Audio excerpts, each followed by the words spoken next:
My parents moved into my house, claimed every room, then forced me and my son into the garage while letting my brother move in.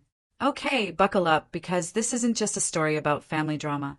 It's about a betrayal so profound, so gut-wrenching, that it forced me to confront everything I thought I knew about love, obligation, and what a home truly means. Can you imagine your own son, backpack still half-zipped, standing in the doorway, looking up at you with pure, innocent confusion?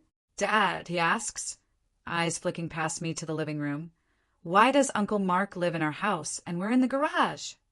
My heart stopped, because in that moment I realized my entire family had pushed us out of a home I owned, and was now calling me dramatic for even noticing. What the hell happened next? Well, that's when things got really interesting. My son, Ethan, asked that question. He wasn't whining. He wasn't even mad. He was just trying to understand the math. My mouth went dry so fast my tongue stuck to my teeth. In the living room, my mom had the TV on too loud. My dad was laughing at something on his phone. And Uncle Mark, 34 years old, unemployed, living like a permanent guest, had his feet on my coffee table like he owned the place. Mom didn't even look up from the remote. "Because he deserves a better life," she said, like she was explaining bedtime. Ethan blinked once, his fingers tightening around the strap of his backpack. I felt my hands go cold. My brain did that stupid thing it does when it's trying to stay calm. It started counting. 1 mortgage, 1 deed, 1 kid, 1 garage. I didn't raise my voice. I didn't correct her. I just said, "Ethan, go wash your hands." He didn't move right away. He looked at me like he was waiting to see what kind of dad I was going to be today. My mom finally glanced over, annoyed. "Don't make it a thing, Michael." "I'm not," I said. Dad snorted. "Hear that, Linda? He's not making it a thing." Uncle Mark leaned back on the couch, smirking like he was watching a show. "Kids are dramatic." Ethan's face went tight. Not tears, just that small, careful expression kids get when they realize adults can be unfair, and nobody is going to stop them. I kept my voice even, a dangerous calm I didn't know I possessed. "We're moving next week." The remote paused mid-click. Mom's head snapped toward me. "What?" Dad laughed a full belly laugh, like I just told a joke at his expense. "Where?" "To a cheap motel." Mark smiled. "Yeah, Mikey, you gonna go live in your Tesla?" I walked to the entryway console, my console, the one I bought, the one I built, the one I watched them treat like set dressing, and opened the drawer. My keys were cold in my palm. I tossed them onto the counter. The fob hit the granite with a sharp clack. Ethan flinched. Dad squinted. "What's that?" I slid a folder out of my work bag, a thick one, the kind I use when I'm presenting numbers to people who think feelings can change reality. Inside were 2 things in plastic sleeves, a set of keys with a black tag that read DTLA Unit 4107, and a copy of the grant deed. I placed them on the counter right in front of my dad, like I was putting down a final receipt. "No," I said, cold enough to scare myself, "but you might." I picked up the deed. "I'm the owner, and you're just tenants." For a second, nobody spoke. Mom's mouth opened like she was going to laugh it off, but no sound came out. Uncle Mark sat up. "That's not funny." Ethan whispered, almost to himself, "We're moving." I turned to him first. "Yeah, next week." Then I looked back at the adults in my house. And when they started talking over each other, denial, outrage, the same old family noise, I didn't scream.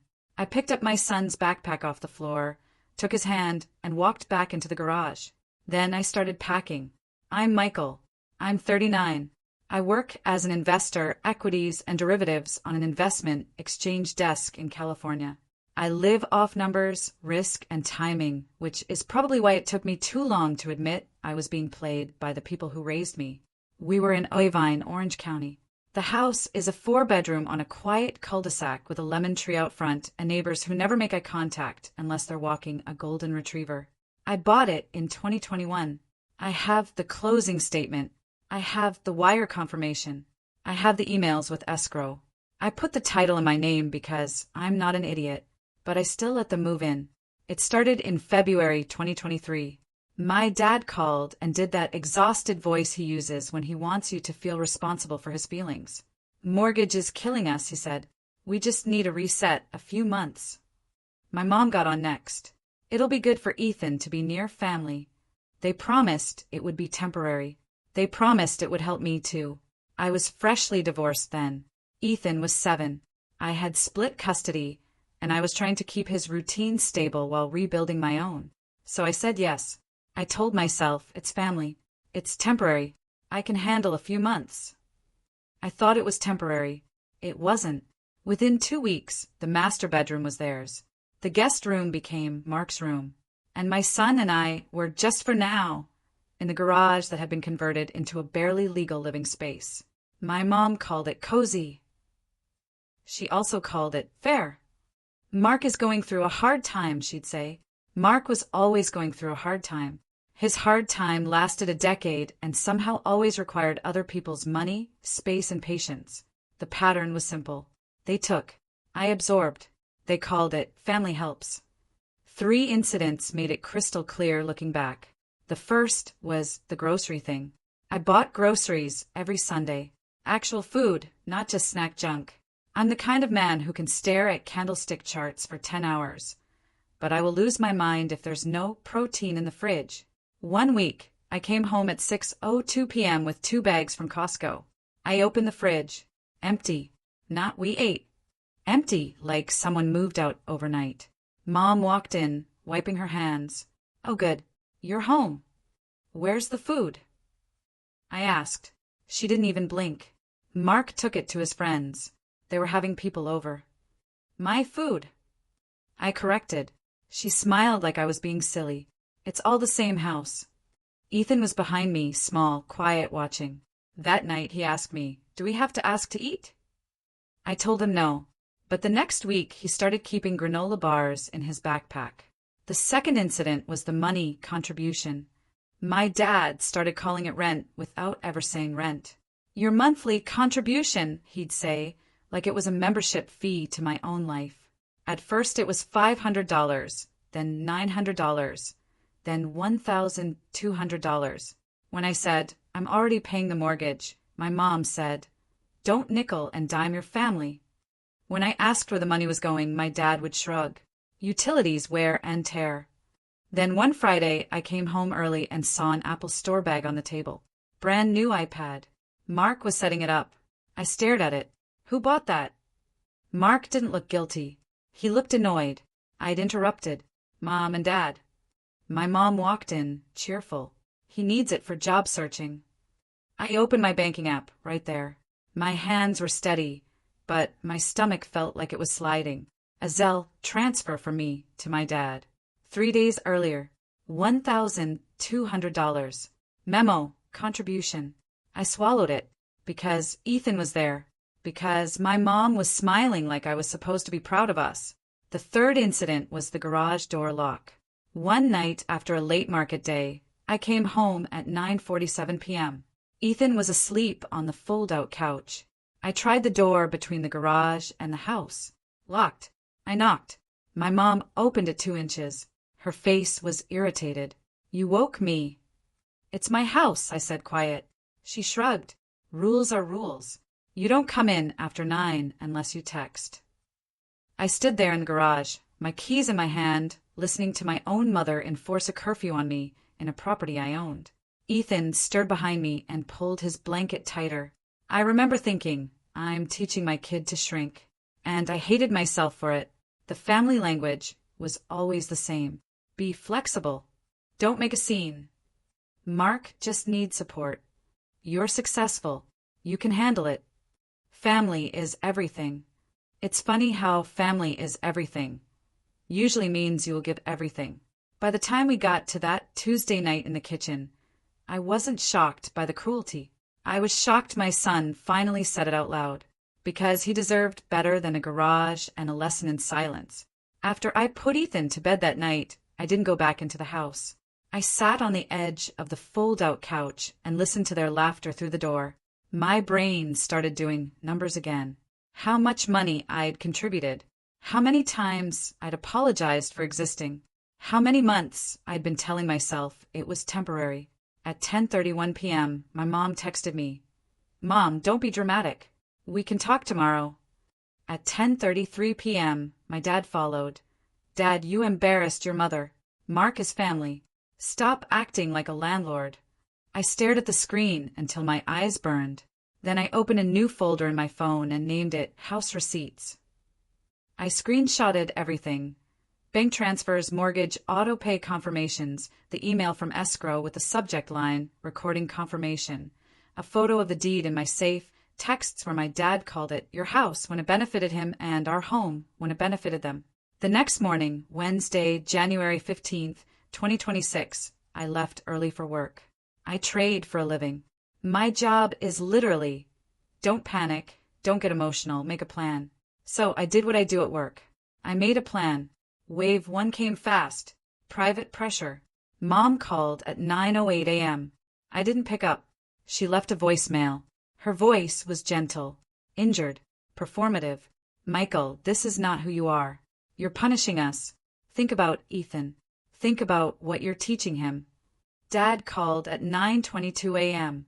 His voicemail was pure contempt. You think you're better than us? Because you've got money? You forget where you came from. Mark didn't call. Mark posted an Instagram story from my living room with a caption. Family drama is wild. LOL. I screen recorded it. At lunch, my sister, who usually stayed out of it, texted me one sentence. Tara, they're saying you're going to throw them out. Are you? I typed back. I'm moving out with Ethan. They can vacate by notice. I'm done. Then wave 2 hit. Practical harm. Thursday morning, I went to grab Ethan's passport from the lockbox in the hallway closet. I keep it there because I travel and I'm careful. The lockbox was gone. I stood there, staring at the empty shelf, like my brain refused to accept it. I walked into the house. Mom was at the table with her coffee, like nothing was happening. Where's the lockbox? I asked. She didn't look up. What lockbox? The one with Ethan's passport. She sighed. Why do you need it? I felt my jaw tighten. Because it's mine. Dad appeared in the doorway like he'd been waiting. We put it somewhere safe, he said. Where? I asked. Mom took a sip of coffee. You're not taking Ethan anywhere in a tantrum. There it was. They weren't just using my house. They were trying to control my child. My voice stayed calm because I could feel Ethan in the garage behind me, listening through the thin door. Show me, I said. Right now. Bring me the lockbox. Dad smiled like he was enjoying this. No. I stared at him for a long second, then nodded once. Okay, I said. Then I'm documenting that you're withholding my son's legal documents. Mom's face tightened. Don't talk like that. Like what? I asked. Accurate. That afternoon I called an attorney. Not a dramatic, I'll sue you call. A practical one. I gave him the facts. Owner-occupied property in my name. Parents living there month to month. No written lease. Adult relative occupying a room. Me and my minor child effectively displaced into the garage. Personal documents withheld. He asked one question that snapped everything into focus. Do you want them out? I looked at Ethan's small shoes lined up by the garage door. I thought about his question. Why are we in the garage? Yes, I said. Legally. By Friday, I had paperwork. A 60-day notice to terminate tenancy addressed to my parents. A separate notice for Mark as an unauthorized occupant. A written demand for return of Ethan's documents. And instructions. Serve it properly. Don't freestyle this. Don't give them wiggle room. Friday night at 6:40 p.m., I came home with pizza for Ethan because I didn't want him to feel like his life was collapsing. My mom was waiting at the garage door like a sentry. You're really doing this? She asked, voice tight. I am, I said. Dad stepped behind her. You can't evict your own parents. I can terminate a tenancy, I said. And you're going to stop pretending you don't understand the difference. Mark wandered over, chewing gum like he was bored. Bro, you're insane. I pulled the papers out of a manila envelope. Mom's eyes flicked over them. Her hands started to shake. Dad tried to take them out of my hand. Don't, I said. He froze, like he wasn't used to a boundary that didn't fold. Ethan stood behind me, holding his pizza plate with both hands. He asked quietly, "Are we in trouble?" I crouched to his level. "No, we're leaving." He nodded once, too mature for 8, and went back into the garage without another word. That night, I made a list on my phone. What we take, what we replace, what we don't argue about. Saturday morning, I went to the bank and opened a new account in my name only. I moved my direct deposits. I canceled the contribution transfers.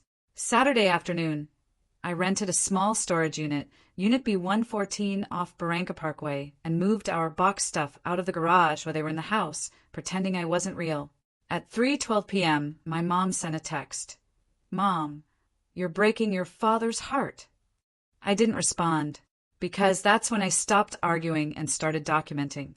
The breaking point wasn't a scream or a fight. It was a police non-emergency call, and an officer with a notepad. Monday, January 20th, 2026, at 8:05 a.m., I tried one more time. I asked politely, calm voice, concrete ask, "Bring me Ethan's passport right now." Dad leaned on the counter. "No." Mom crossed her arms. "You're not taking him away from his family." Mark laughed. "Maybe he should stay here. He's got a real home." Ethan was tying his shoes on the garage step. I saw his hands pause.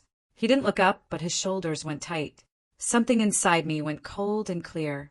I pulled my phone out and hit record. Then I said, loud enough for the mic to catch, but calm enough to stay clean, "I'm the legal owner of this property. I am requesting the return of my minor child's passport and documents." "You are refusing." "Correct." Dad's eyes narrowed. "Turn that off." "No," I said. Mom's voice got sharp. "Michael, stop." "Answer the question," I said. Dad smirked. "Correct." I nodded once. Then I stepped outside, stood in my driveway, and called the Irvine Police Department non-emergency line. I didn't say kidnapping. I didn't use dramatic words. I said, "Family member is refusing to return my minor child's passport and documents. I have proof. I need an officer to document and advise." They showed up at 9:01 a.m. Officer Ramirez, mid-30s, calm face, the kind of man who's seen every version of "it's a family thing." He listened while my parents tried to talk over me. Mom did the sweet voice. "We're just worried. He's unstable lately." Dad did the offended voice. "This is our home. He's trying to throw us out." Mark did the lazy voice. "This is stupid. It's family." I handed Officer Ramirez my folder. Deed copy, mortgage statements, Ethan's birth certificate, copy of the video of my dad refusing. He flipped through it quietly. Then he looked up at my father and said one short sentence that changed the temperature in the room. "Sir, return the child's documents." My dad's smile vanished. Mom stared like she'd been slapped. Dad tried one more angle. "We put them somewhere safe." Officer Ramirez did not move. "Return them now." The silence that followed wasn't peaceful. It was panic disguised as pride. Dad walked to the hallway closet, yanked it open, and pulled out the lockbox like it had been there the entire time. He shoved it into my hands like he wanted it to hurt me. Officer Ramirez watched, then asked, "Is there anything else being withheld?" I looked at my parents and said very calmly, "Yes, they've displaced us into the garage while housing an additional adult occupant." Mom's face went red. "We didn't displace." Officer Ramirez held up a hand. "Ma'am." Then he looked at me. "Do you have alternate housing arranged?" "Yes," I said. I didn't look at them when I said it, because I didn't want Ethan to see me enjoying anything. I just said the fact. "We're moving next week." The officer nodded. "If you're the owner and you want them out, you'll need to proceed through civil court if they don't leave after notice." "I already served notice," I said. "Attorney prepared.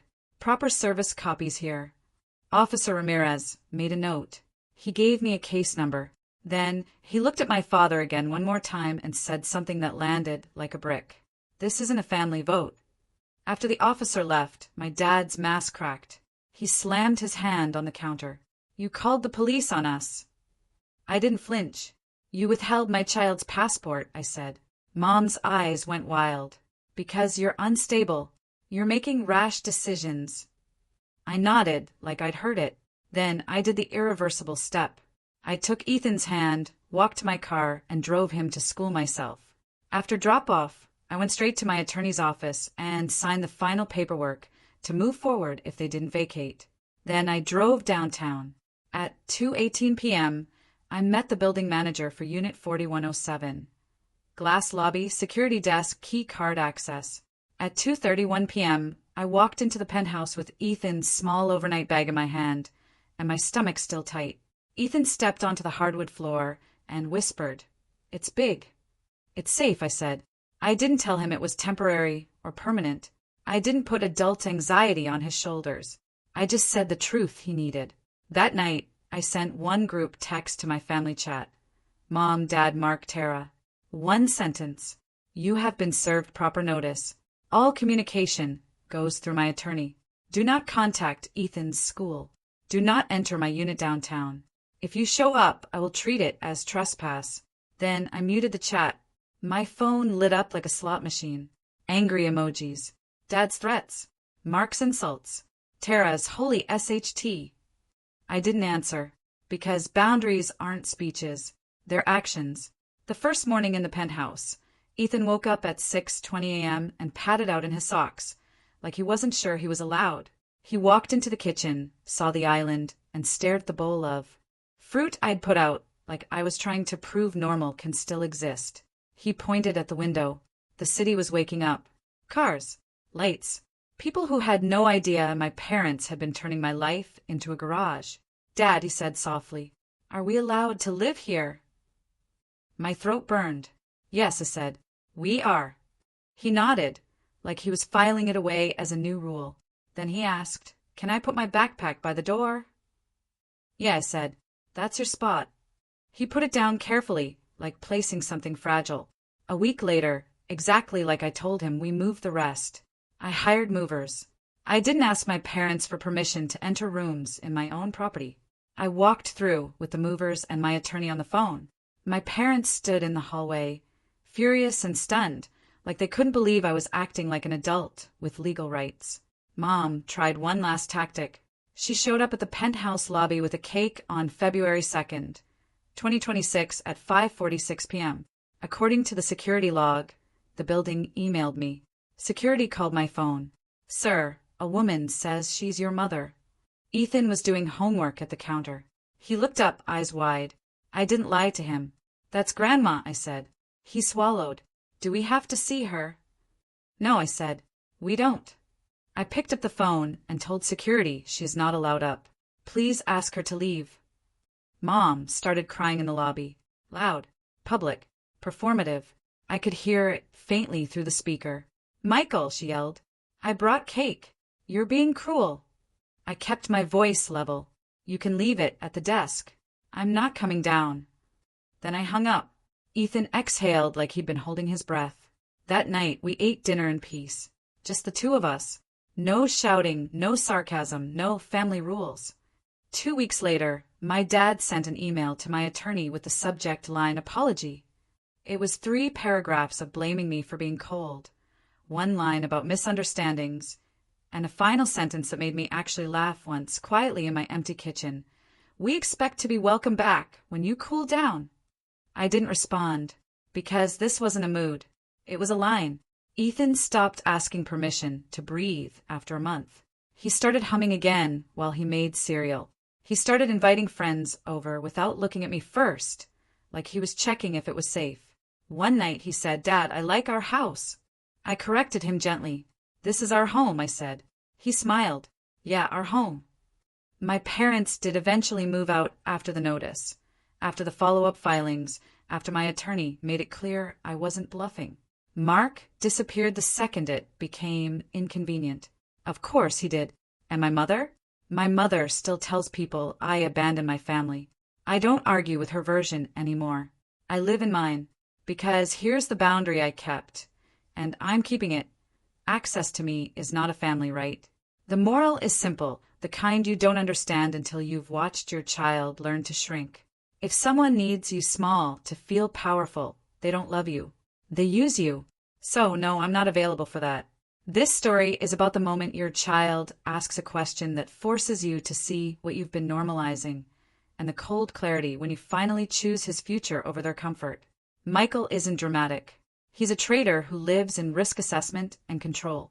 For months, he absorbed his family's invasion because he'd been trained to believe family helps, meaning he gives and they take.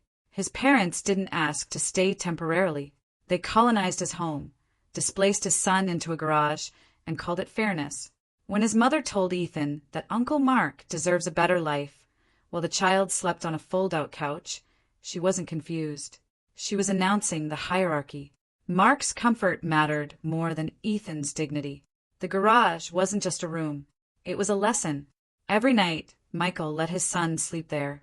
He taught him his needs were negotiable and adults could be unfair. When Ethan asked, "Why are we in the garage?" he wasn't complaining. He was trying to understand the math of a system designed to erase him. Michael's brilliance was documentation. He didn't scream or argue feelings. He gathered receipts, bank transfers, the deed, videos of his father refusing documents. When his parents withheld Ethan's passport to prevent escape, they crossed from exploitation to control. The officer's line, "This isn't a family vote," shattered their illusion that guilt could override legal reality. When someone needs you small to feel powerful, they don't love you. They use you. Michael's parents wanted a resource they could guilt into submission while elevating their unemployed son above their own grandson. Your child watches how you let people treat you and learns what to accept. Ethan kept granola bars in his backpack and asked permission to put his bag down. Michael didn't just save himself. He saved his son from a lifetime of shrinking. Family is not permission to colonize someone's life. They moved in temporarily, displaced his child, controlled food, demanded money, and withheld documents when he tried to leave. That's not struggle. That's occupation. Boundaries enforced by lawyers aren't cruelty. They're translation for people who mistake kindness for weakness. Have you ever had to choose between your own peace and your family's comfort? How did you draw the line? Let me know in the comments below. I'd really love to hear your stories.